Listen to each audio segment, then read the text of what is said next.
All right, y'all, back to where we all began. So we started talking about confidence intervals, looking at general election polls. I think we were looking at the state of Arizona or something like that. Well, I'm back to Clear Politics or Real Politics again, or Real Clear Politics. I don't even know what they call this website anymore.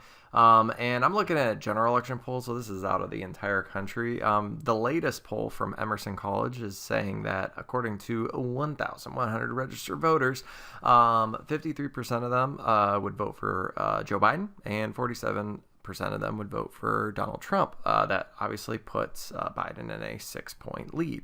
Now, their margin of error is 2.9, so obviously that 53% voting for Biden, you got to take it with a grain of salt, because again, one, it's based on a sample, and two, you have to apply the margin of error to that 53% prediction. So you have to do, 53% plus or minus that 2.9%. Well, today I want to talk about percentage predictions. I want to actually show you the math behind how they even did this. Now, I'm not going to obviously go into the how they did their sample, which is important as well, but I'm going to talk about at least the math part of how all this is done and where that 2.9 number comes from. And now that you know a little bit about confidence intervals, what confidence level did they even use in the first place? So let's talk about that real quick. Okay, so the first thing is you're going to want to write down this equation. This is the equation for margin of error for the confidence intervals for percentages. A couple things you need to know. First off, that we're going to be using z-scores again. So yes, these will always be large sample, 30 or more samples for these type of problems. And the first thing you're going to want to know is some slang. First off, this P with a little sh on it, that's the technical term, the sh, is referred to as P hat. As always, math people are really bad at naming things, and it looks like he's wearing like a little party hat, so why not P hat? I don't know actually why they call it P hat, but that is what it is called, P hat. It stands for the sample percentage. Q hat in these equations will be the opposite percentage to P hat. So, for instance, if P hat is 30%, Q hat would be 70%. If P hat is 40%, Q hat is 60%.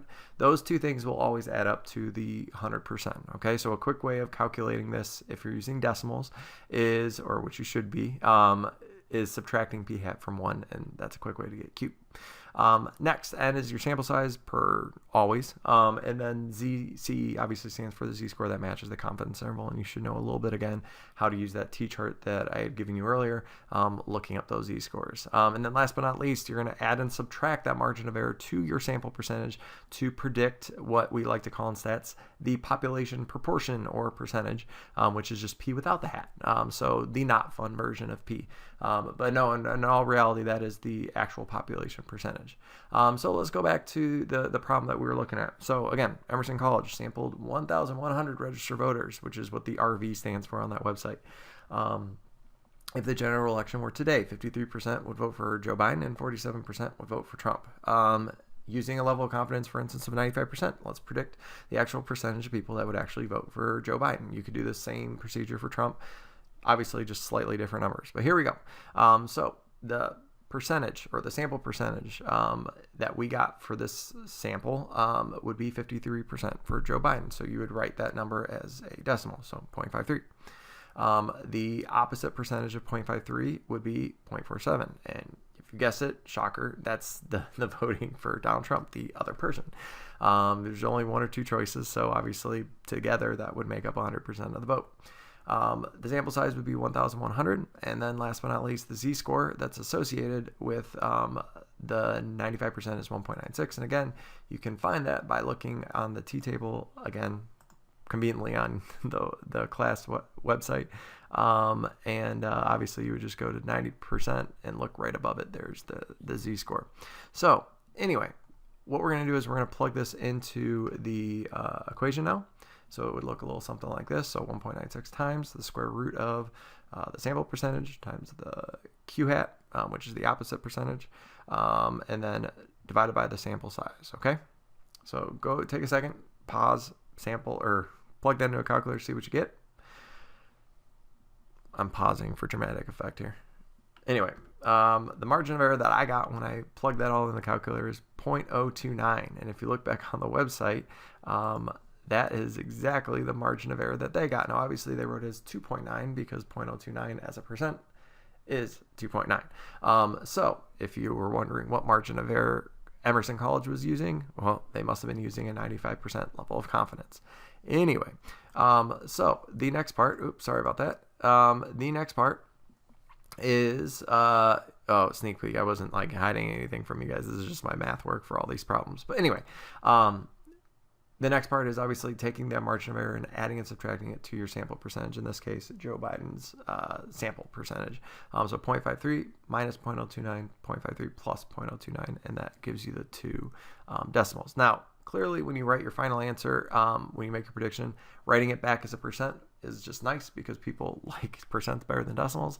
But again, if you left it as a decimal, that's totally fine. I can understand what you mean. So in conclusion, based on our 95% confidence level, we can predict that if the general election were today, 50.1% to 55.9% of people would vote for Joe Biden.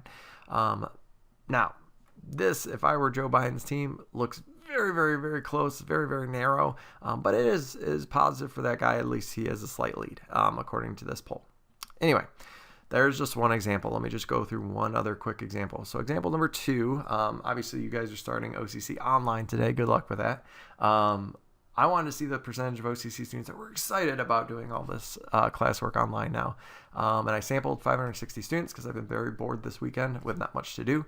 And 90 of them were excited, as you guessed, not a lot of them. I even think 90 would be a stretch. But anyway, using a level of confidence of 90%, predict the percentage of all OCC students that are excited about going to classes online. Okay, so a couple of quick things about this one. You probably noticed that there's no percentages given to you. When you actually do real actual samples, they don't just, obviously percentages don't appear, so you have to make those percentages. So anybody have any guesses as to how to get the sample percentage based on the fact that I talked to 560 people and 90 of them were excited? Think about that for a second. What do you think I would do to get that percentage? If you guessed division, you are correct. So 90 divided by 560 would be a way to get that percentage. So when I show you this next part, you'll understand where all these numbers are coming from. So 90 divided by 560 is 0.05. So that is just a quick division problem. That's where I got my sample percentage. So technically, that's 5% of OCC students, according to my sample, are excited about doing online class. Q hat would represent the opposite percentage to that, aka the percentage of people that are not excited, which would obviously be 95% or 0.95 because we're using decimals for the equation. Then the sample size is 560, and then if you go to your t-table again, you'll notice that for 90% it's 1.645 is the z-score we use. So you're just, again, going to want to use that. I'm going to pause for a second. I'll let you guys plug that into the margin of error formula and actually just try the entire problem. Plug it into the margin of error formula, add and subtract it to the sample mean, or sorry, percentage, my bad, and see if you could predict the actual percentage of OCC students that are excited about these online classes. So go ahead and try that for a second. Okay, pausing for dramatic effect, and here goes the solution. So margin of error, you're going to plug in the 1.645 times the square root of 0.05 times 0.95 all over 560. That's going to plop out 0.015. That's your margin of error. So in percent terms, that's 1.5% plus or minus. We're going to add and subtract that to our sample percentage, and that's where I'm going to get these two numbers, 0.035 and 0.065. Converting those to percents, that is your prediction for the percentage of OCC students that are excited about today going online. Anyway, that would be how you would do one of those problems. So I'm going to have a checkpoint for you today where it's just going to be basic calculations of some margins of errors, and then I'm going to have you put it all together tomorrow and try a worksheet out like we've been doing the last couple of days of just all these percentage problems, okay? So hope you guys understand this. If you have any questions, office hours are between 1 and 2 every day, Monday through Friday, and best of luck starting your guys' online OCC classes. What could go wrong with those? Anyway, you guys have a great day. Bye.